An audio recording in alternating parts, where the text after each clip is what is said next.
How to use Oanda trading platform. To use Oanda trading platform, follow these steps.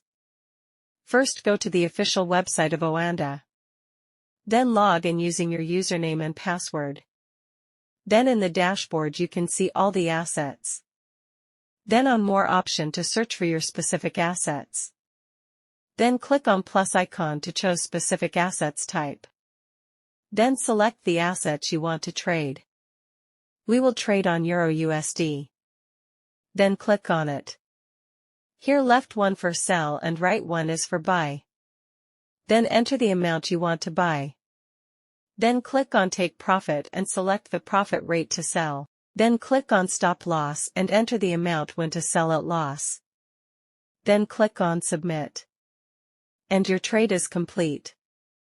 It will automatically sell all your buying at the profit or loss rate you just entered. Thanks for watching.